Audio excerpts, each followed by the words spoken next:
Hallelujah. प्रभु का नाम गौरव हो। पुनर्बार प्रभु जे आमକୁ अनुग्रह करी ताहाको पवित्र सानिध्य मध्यକୁ ଆସିବାକୁ ଦେଲେ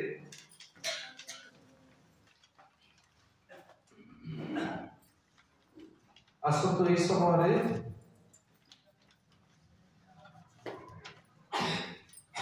যে অংশ আমরা ধার্য করেছু আজের এই সময় পাই সেই অংশকে আমি পাঠ করিবা পড়ি দিয়ন্তু পুনর্বার তাহার বস্ত্র স্বরূপ পুଣି ভবিষ্যৎ কাল বিষয়ে সে হাস্য করে। ଏହି ଅଂଶ ଏକ ଅତ୍ୟନ୍ତ ଗୁରୁତ୍ୱପୂର୍ଣ୍ଣ ଅଂଶ ଅଟେ ଯେଉଁ ସ୍ଥାନରେ କି गुणवती स्त्री विषय प्रकाश करा जाए। एही गुणवती स्त्री केवल जने स्त्री विषय कहा जाए नहीं। एही गुणवती स्त्री होची मंडली। एही गुणवती स्त्री मंडलीर विश्वास एवं विश्वासिनी माने प्रभु यीशु ख्रीष्ट कहती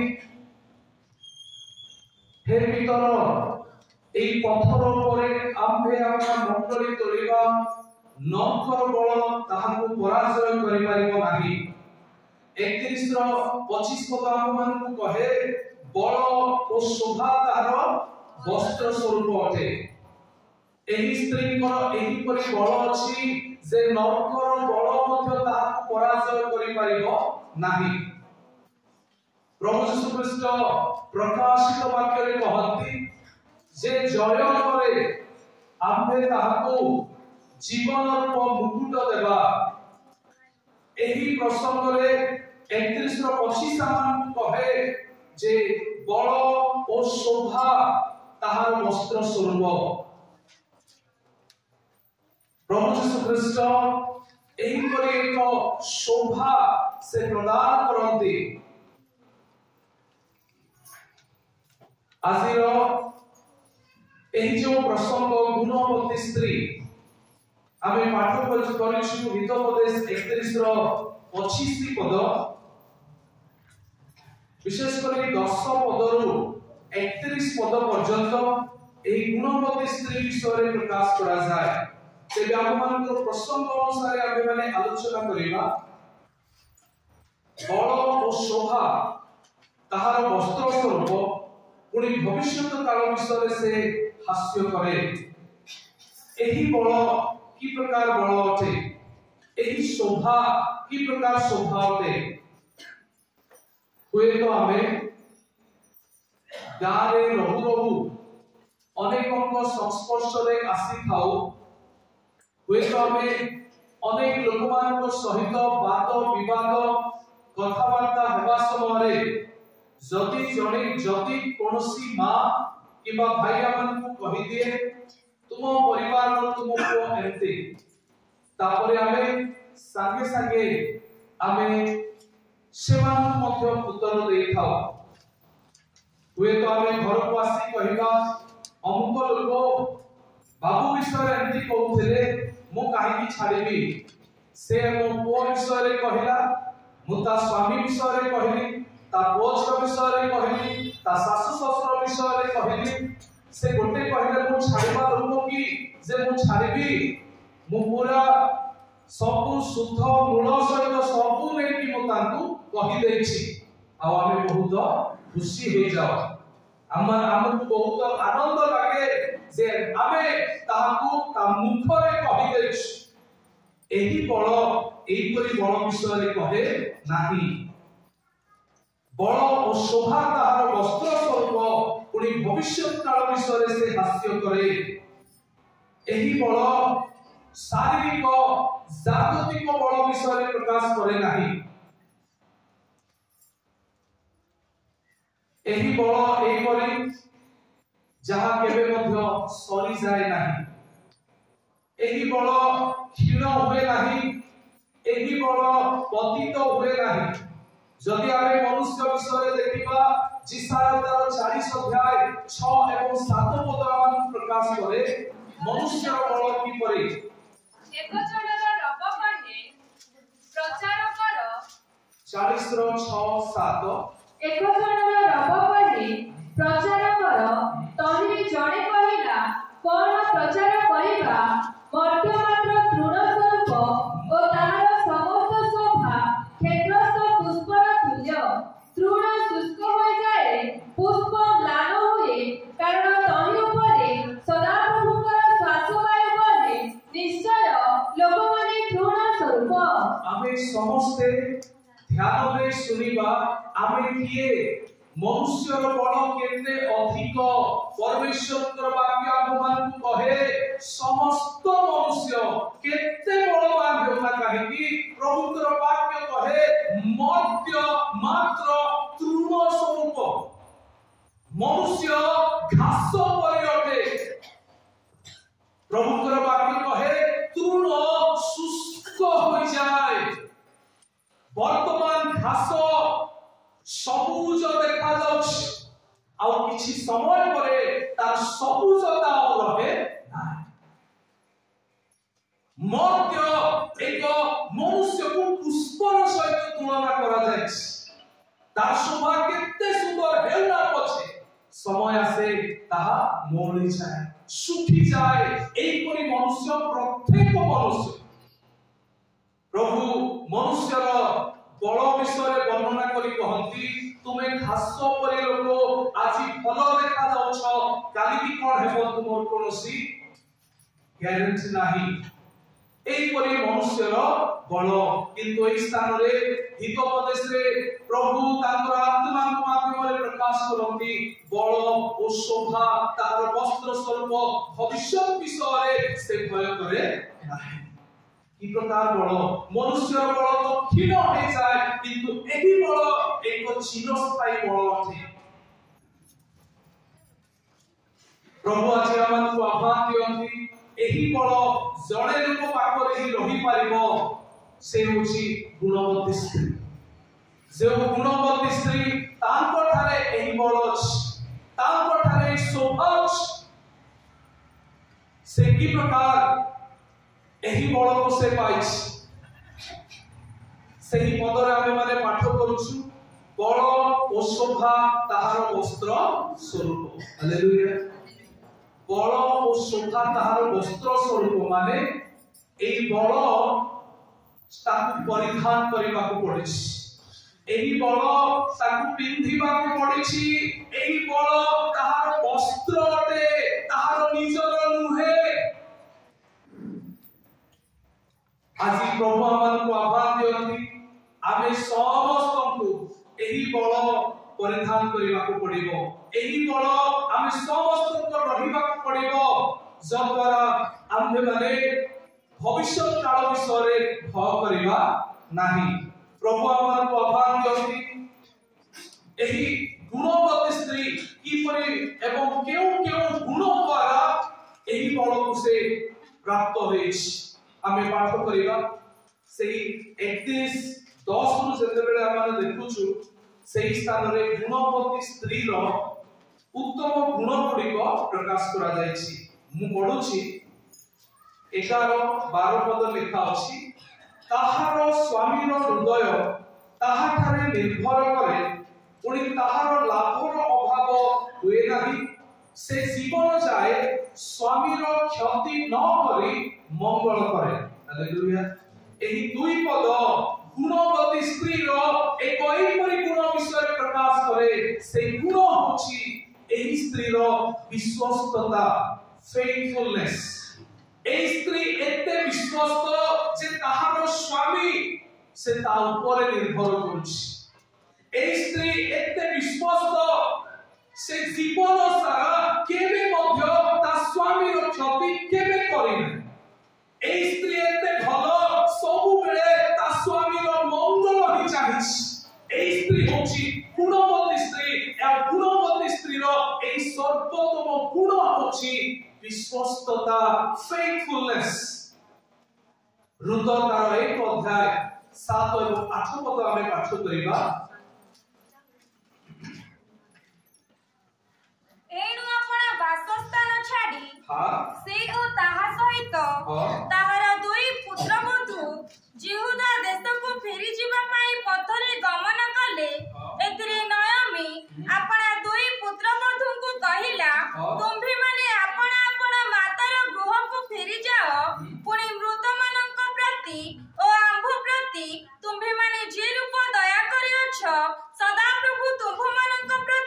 तद्रूप दया करंतु। आम्भे माने स्थान रे गुणवती स्त्री रो विश्वस्तता देखिबा जेतेबेले नयोमी तार स्वामी मले ता दुई संतान मरिछंती केवल ताहांकर दुई पुत्र बधू अछंती वर्तमान से मयाम देशर पुनर्बार निज स्वदेश बेथलेहेम को जीवा पाई उद्यत से समय नयोमी तांकर दुई बहु मानक सहित बेथलेहेम को जीवा आरंभ कले आउ से माने जाउछंती रास्ता रे से माने अछंती रास्ता रे थिबा समय नयोमी दुई बहु मानक डाकी की कहउछंती तुमे आमो सहित आसो नाही तुमे जाओ निज निजर पितृगृह को चली जाओ तुमे जाओ निज निजर देवता बाक को चली जाओ आज प्रभु आमान को आह्वान दियंती जे आम मान विश्वस्तता एक एपरी मुहूर्त परीक्षा करा जाए एहा से दुई बहु मान निमंते एक परीक्षा थिला से माने जीवे कि नाही आज आम मान प्रत्येक कार्यकलाप रे मध्य चालू एक मुहूर्त आसे जे स्थान रे कि आम मान विश्वस्तता परख करा जाए नयोमी एई बहु मानकु एक स्वतंत्रता देला तुमे मो सहित थिबा पर्यंत तुमे आबो परिवार रो पुत्र बधू एकी रहिबो तेनु करी मो पुओ मान तो नाहांती मरि जायछंती तुमे चली जाओ से समान को ऑफर दउछंती से समान को मुक्त हेबा पई कहिले समान को स्वतंत्रता दउछंती अन्य अर्थ रे जदि आमे देखिबा नयोमी को ठारे रहिबा निमंते बहु माने कोन पई चाहिबे केवल स्वामी पई बोली ता घरे रहिबा कथा किंतु स्वामी नाही नयोमी सहित रहिबा पई कोनोसी भरोसा नाही नयोमी ठारे तो टंका पैसा मध्य नाही से तो गरीब हे जाय नयोमी ठारे तार निज घर मध्य नाही नयोमी से विदेशी लोक नयोमी रो भविष्य किछि जणा पडु नाही एंती रे आमी नयोमी सहित गले कोन करिबा साधारण जागतिक भाबरे जदि आमे चिंता करिबा वास्तव रे नयोमी एंती कोन समस्या रे अछि जदि आमे जीवा आमे मध्य से समस्या रे पडिबा किंतु एई परि एक घड़ी संधि मुहूर्त रे जे स्थान रे आशा नाही भरोसा नाही भविष्य नाही अंधार अछि एंती समय रे दुई जनकर निष्पत्ति देखन जणे लोक छाड़ी दे कि छाड़ी गला ठीक अछि तुमर परिवार रे मो रहि पारिबि नै मु जाउछ किंतु रुत से नयोमी को छाड़ीला नाही रुत से एही जो परिवार रो पुत्र बधू अटे आउ से ताको कंटिन्यू करबा पई कहिले मु तुम सहित जीवी तुमे जे स्थान को जीवो मु से स्थान को जीवी तुमे जहा खाइबो मु काहे खाइबी तुमर कहि मोहर लोक तुमर परमेश्वर ही मोहर परमेश्वर हेबे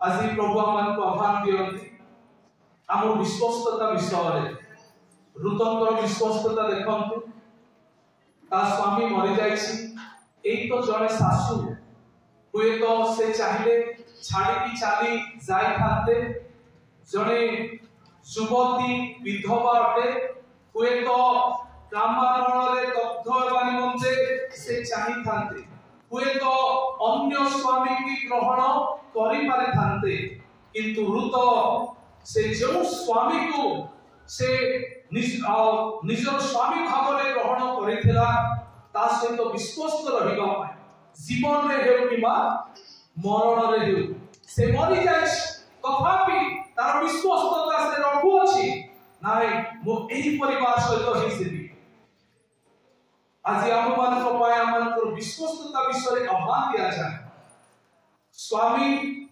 से दुर्बल हो किबा सबल हो से मोर स्वामी मुता सहित विश्वस्त हे रही स्वामी से व्यापार करू किबा न करू ता पाखरे टंका आसुछि किबा न आसु से दुर्बल किबा सबल मो स्वामी आओ विश्वस्त अटे प्रभुंकर वाक्य कहे एफिसियो तार 5 अध्याय 22 पद रे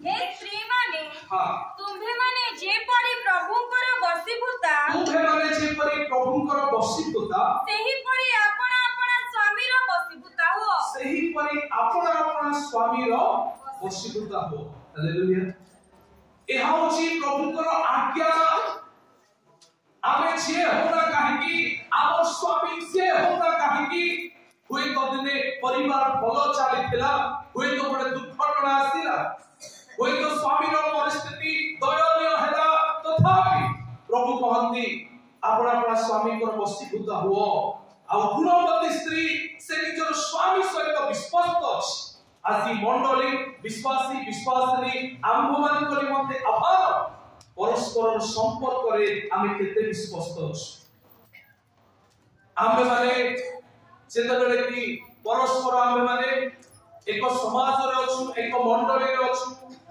सकाळे संध्या रे परस्पर आमे कथा वार्ता हेउछु आम संपर्क आज केते विश्वस्त आगरे गोटे कथा पछरे गोटे कथा एही पर तो नुह गुणवती स्त्री आमन शिखाउछि रुत ता स्वामी बंचित थिला बेले को जेंती ता स्वामी मरि गला परे मध्य ता विश्वस्तता को से थरे कि रखिछि आमे लोकमान को सहित आगो आ सम्मुखा सम्मुखे रे से परि कथा वार्ता हेउछु सेही कथा कोन सेही लोकर पिठी पछरे कोन हमर अछि आजी प्रभु आमान को आभार दियंती आम संपर्क विषय रे आमे माने सेते बेले सामना रे भलरे कथा होछु आमर कथा तार पिठी पछरे मध्य से भल कथा तार पई रहिबाकू पडिबो नहेले ता पर चर्चा हेबो आ पर चर्चार कार्य होची पर स्त्री रो गुण प्रभु आमान को आभार दियंती तेणु करी आम मान गुणवती स्त्री हेबा पहिले विश्वस्त हेबाकू पडिबो आजी संपर्क रे विश्वस्तता टंका पैसा रे विश्वस्तता आम मानकर कार्य कलाप रे विश्वस्तता परमेश्वर गुणवती स्त्री माध्यम रे आमान को आभार दियंती हालेलुया सही गुणवती स्त्री विश्वस्त हेबा जोगु ता स्वामी ता ऊपर निर्भर करूछि आज एई परि जे कोनोसी लोक जेतेबेले विश्वस्तता करिकि रखिचंती नितांत ता ऊपर अनेक निर्भरशीलता आसी लोके भाबे ए झियो बहुत भलो ए को बहुत भलो से मिथ्या कहे नाही आउ से प्रवचन करे नाही से जहा कहे ताहा करे आउ लोक माने निर्भर करंती प्रिय माने गुणवती स्त्री तारो ए सुंदर गुण जे विश्वस्तता से विश्वस्त अछि द्वितीय रे गुणवती स्त्री रो गुण जाकी आमे 13 पदरु 20 पद पर्यंत आमे देखिबा को पाइबा गोटे पद मु पढुछि 13 पद से मेसोलोम ओ मसीना खोजी संतोष रे आपना हस्त रे कर्म करे हालेलुया गुणवती स्त्री रो द्वितीय विशेष गुण होछि से कर्मठ बा कार्यशील से चंचल अटे अलसुआ नुहे से काम करिबा लोक लेखा अछि एही जो गुणवती स्त्री से जहाँ के हमें 13 रु 20 पद मध्य हमें जदि पाठ करिबा क्यों क्यों काम आउ से करूछंती किपरि करूछंती जदि रुतक विषय रुतक जीवनी रो आमे देखु रुत तार 2 अध्याय 1 पद नयमीर स्वामी एलिमेलिक वंशीय हां पढନ୍ତୁ शीघ्र नयमीर स्वामी एलिमेलिक वंशीय प्रयोजन नामरे एक जन महाविक्रमशाली ज्ञानी थिला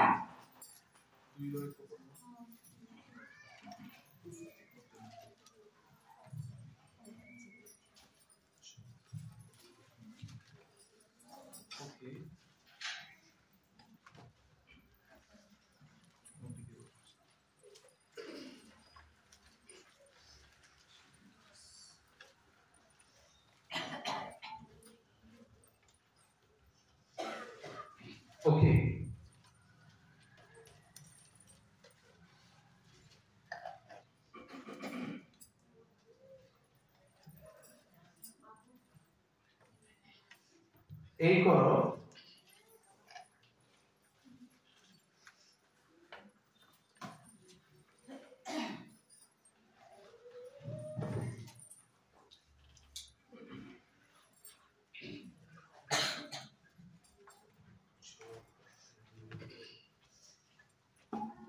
ओके दुई पद मु पढ़ी दउछि तहु मोयाब देशिया रुत नयमी की कहिला मोते क्षेत्र को जीवाकु दियो मु जहार दृष्टि रे अनुग्रह पाइबी ताहार पश्चात शस्य सीसा साउंटिबी तहिले से ताहार कहिला आको आंबर कने जाओ एही रुत एवं नयमी सेतेबेले बेथलेहेम को चली गले सेही स्थान रे एमाने विदेशी परि अछंती एमानकर जदि बंचिबार अछि खाइबार अछि काम करबा को पड़िबो रुत से युवती अवस्था रे अछंती काम करि पारिबे नयमी जहा जे कि तांकर सासु निश्चय से वयस्क महिला अटे तेबे ई समय रे नयमी कहू नाही रुत को तू जा काम करबा पाई किंतु रुत निजे अंटा पे भिड़िले रुत नयमी को कहउछंती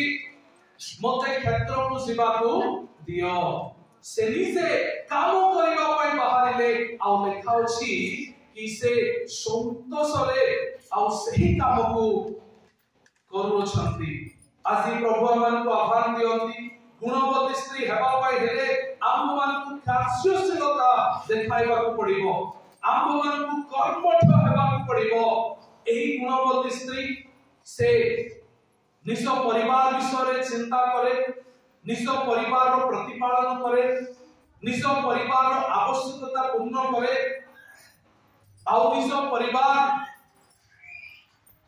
जहाँ जहाँ परिवार रो आवश्यक से समस्त निमंते से चल चंचल हुए रुत जेतेबेले से कार्य पाई जाउछंती आ रुत आ से आहार से सीसा सब नै कि आसंती तापरे तांको सासु को दियंती जदि आमे माने देखिबा रुत से काम करबा पाई गले से जदि चाहिथिले काम करू करू धीरे धीरे हमर मन परिवर्तन हो जाए ए तो किछि काम करू नाही मु ही सब काम करके आउछि याकू ही सब देउथिबी तांको टिके देई देबी बाकी सब मु रखिबी रुतर मन ए करे नुहे जदियो से काम करूथिला आ जहा से पाउथिला सब आनी की ताहाकर सासु को पाखरे रखुथिला आजि प्रभु आमान को आह्वान दियंती आम मानकर कार्य की परि अछि हुए तो आमे काम करिबा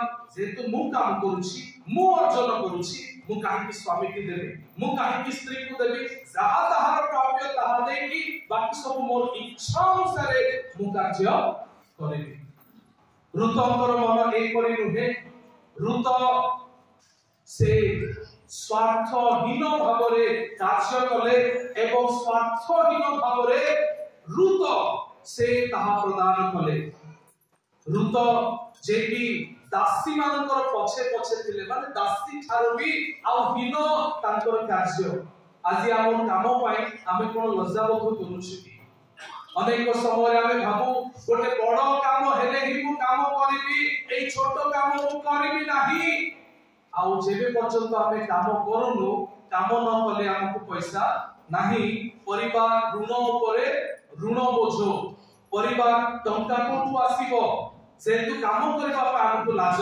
लागुछ दिने नयमीर परिवार एक बहुत बड़ परिवार थिला नयमीर परिवार समाज रे आ ता बहुत बड़ सम्मानस्पद परिवार थिला किंतु परिस्थिति एई परि आसिला कि वर्तमान किछि नै एई परि परिस्थिति रे से मान सम्मान रखि जदी नयमी हुए तो ता बहु को कहथिबो नाही नाही हमर परिवार रे बेसी बड़ ना अछि तू ए काम को जा तांतर परिस्थिति कोन हे था आज हमन को आह्वान दिया जाए आमे आओ भाबिबा ए काम बड़ काम ए काम छोट काम आ आमे काम करिबा नाही तेबे हम परिवार रो मेंटेनेंस की परि हेबो रुत से दासी मान को पछे पछे कले छोट काम हेले मध्य कले आमे माने परवर्ती समय रे देखू ए अत्यंत दासी ठारू भी हिता এই রুতর କାର୍ଯ୍ୟ ଦିନେ ছোট କାର୍ଯ୍ୟରୁ ସେ କ୍ଷେତର ମାଲିକାଣୀ କରି ଦେଇଥିଲା। ପ୍ରଭୁ ଆମକୁ ଆହ୍ୱାନ ଦିଅନ୍ତି ছোট କାମ ବୋଲି ଆମେ ମାନେ କହିବା ନାହିଁ, ଆମେ ମାନେ କାର୍ଯ୍ୟ କରିବା। ଗୁଣବତୀ ସ୍ତ୍ରୀ ଆଉ ସେ କାର୍ଯ୍ୟ କଲେ, ଚଞ୍ଚଳ ଭାବରେ କାର୍ଯ୍ୟ କଲେ, ଅଳସୁଆ ସେ ହେଲେ ନାହିଁ। ଗୁଣବତୀ ସ୍ତ୍ରୀ ବିଶ୍ୱସ୍ତତା ତାଙ୍କଠାରେ ଥିଲା। ଆଉ ଦ୍ୱିତୀୟ ଗୁଣ ହଉଛି ସେ କର୍ମଠ ଥିଲେ, ଅଳସୁଆ ନଥିଲେ, ସେ ନିସ୍ୱାର୍ଥପର ଭାବରେ କାମ କରୁଥିଲେ, କାମକୁ ବାଛିଲେ। ଏହି ଗୁଣବତୀ ସ୍ତ୍ରୀ ଆଉ ଆମେ ମାନେ ଦେଖୁ କି এই যে বিশ্বস্ততা, এই যে কর্মশীলতা, ଏହା কিপରି ଭାବରେ ଆସିଲା, ଯାହାକି ସେ 21 ପଦ ଆମେ ପାଠ କରିଦେବା। 31 ର 21 ପଢି ଦିଅନ୍ତୁ। ଲାଗି ଆପଣ ପରିବାର ବିଷୟରେ ଭୟ କରି ନାହିଁ, ଯେହେତୁ ତାହାର ସମସ୍ତ ପରିବାର ସିନ୍ଦୂର ବର୍ଣ୍ଣ ବସ୍ତ୍ର ପିନ୍ଧନ୍ତି। ହାଲେଲୁୟା। ତାହାଙ୍କର ଯୋ ବଳ, ଯୋ ଶୋଭା, ତାହାଙ୍କର ଯୋ ଗୁଣ, এই ବିଷୟ ଉପରେ ନିର୍ଭର କରେ ଯେ ସେ କଣ ପିନ୍ଧୁଛନ୍ତି। লেখা ଅଛି যেহেতু তাহার সমস্ত পরিবার সিন্দুর বর্ণ বস্ত্র পিন্ধନ୍ତି। সিন্দুর বর্ণ প্রভু যীশু খ্রিস্টଙ୍କର রক্তକୁ দর্শায়, বলি উৎসর্গକୁ দর্শায়। ଏହି গুণবতী স্ত্রী এই সিন্দুর বর্ণ বস্ত্র পিন্ধে, ଆଉ ଏହା ଦ୍ୱାରା ତାହାର ବଳ ଏବଂ ତାହାର ଶୋଭା ରହିଛି। ଆଜି ଯଦି ଆମମାନଙ୍କୁ ଗୁଣବତୀ ସ୍ତ୍ରୀ ପରି ବିଶ୍ୱସ୍ତତା ଏବଂ ସେହି କର୍ମଶୀଳତା ଯଦି ଆମେ ମାନେ ଚାହୁଁ, ଯଦି ସେହି ଶୋଭା, ସେହି ବଳ ଯଦି ଆମେ ମାନେ ଚାହୁଁ, ତେବେ ଏହି ସିନ୍ଦୁର ବର୍ଣ୍ଣ ବସ୍ତ୍ର ଅର୍ଥାତ୍ ପ୍ରଭୁ ଯୀଶୁ ଖ୍ରୀଷ୍ଟଙ୍କୁ ହିଁ ପରିଧାନ କରିବାକୁ ପଡ଼ିବ।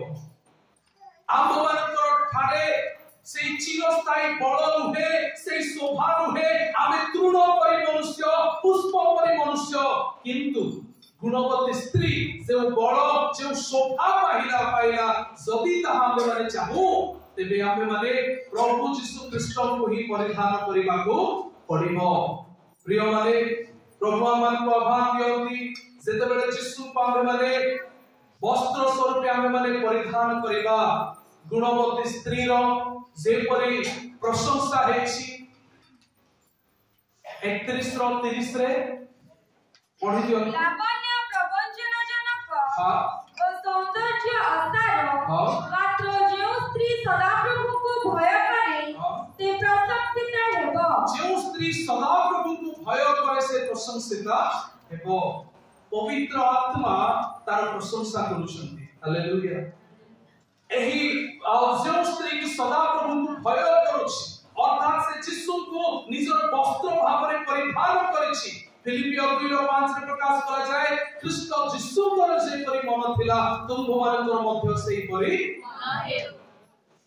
ସେ ଆଉ ନିଜର ଗୌରବକୁ ଧରି ରଖିଲେ ନାହିଁ। ଆମେମାନେ କ୍ଷୁଦ୍ର ପାପୀ ବୋଲି ଆମମାନଙ୍କୁ ଛାଡ଼ିଦେଲେ ନାହିଁ। ଆମ୍ଭମାନଙ୍କ ଠାରୁ ମଧ୍ୟ ଆହୁରି କ୍ଷୁଦ୍ର ଦାସ ଠାରୁ ମଧ୍ୟ ସେ ହୀନ ହେଲେ ଆମ୍ଭମାନଙ୍କ ପାଇଁ। এই গুণ ধারণ କରିବା ପାଇଁ ପ୍ରଭୁ ଆମମାନଙ୍କୁ ଆହ୍ୱାନ ଦିଅନ୍ତି। ପ୍ରଭୁ ଯୀଶୁ ଖ୍ରୀଷ୍ଟଙ୍କର ଯେପରି ମନ ଥିଲା ତୁମ୍ଭମାନଙ୍କର ମଧ୍ୟ ସେହିପରି ମନ ହେଉ। ଯୀଶୁଙ୍କୁ ପରିଧାନ କରିବା ଦ୍ୱାରା ହିଁ ଗୁଣବତୀ ସ୍ତ୍ରୀ ଯେପରି ବଳ ଓ ଶୋଭାକୁ ବସ୍ତ୍ର ସ୍ୱରୂପେ ପରିଧାନ କରିଥିଲେ, ଆଜି ନିଶ୍ଚୟ ପ୍ରଭୁ ଆମମାନଙ୍କୁ ସେଇ ବଳ ଦେବେ, ସେଇ ଶୋଭା ଦେବେ, ଯାହା କେବେ ସରିବ ନାହିଁ, ଶୁଷ୍କ ହେବ ନାହିଁ, ମଉଳି ଯିବ ନାହିଁ। ତାହା ଆମେ ବଞ୍ଚିଥିଲେ ମଧ୍ୟ, ଏହି ଜଗତରୁ ଚାଲିଗଲେ ମଧ୍ୟ ତାହା ସବୁବେଳେ ରହିବ। ପ୍ରଭୁ ଆମମାନଙ୍କୁ ଆଶୀର୍ବାଦ କରନ୍ତୁ। ଗୁଣବତୀ ସ୍ତ୍ରୀର ଏହି ଗୁଣ ଆଜି ଆମମାନଙ୍କ ଠାରେ କାର୍ଯ୍ୟକାରୀ ହେଉ। ବିଶ୍ୱସ୍ତତା ଏବଂ କର୍ମଶୀଳତା, এই দুই গুণ আসিবা পাই হেলে সিন্দুর বর্ণ বস্ত্র পিন্ধিବାକୁ পড়িব। প্রভু যীশু খ্রিস্টଙ୍କୁ পরিধান করিবা দ্বারা হি প্রকৃতরে সেই বল এবং সেই শোভা আম্ভମାନଙ୍କୁ দত্ত ହେବ, ଯାହା କେବେ ମଉଳିବ ନାହିଁ, ଅନନ୍ତ କାଳୀନ ତାହା ଚିରସ୍ଥାୟୀ ହେବ। ଆମ୍ଭେମାନେ ପ୍ରଭୁ ଯୀଶୁ ଯେ ଆମର ବର, ଆମ୍ଭେମାନେ କନ୍ୟା ଭାବରେ ଆମେ ଶୋଭାଯୁକ୍ତ ହୋଇ ତାଙ୍କ ନିମନ୍ତେ ପ୍ରସ୍ତୁତ ହେଇପାରିବା। ଆସନ୍ତୁ ଆମେ ପ୍ରାର୍ଥନା କରିବା। स्वर्गीय पिता धन्यवाद देउछु तुम्हें आपन वाक्य माध्यमरे तुम्हें प्रकाशित हेबा ईश्वर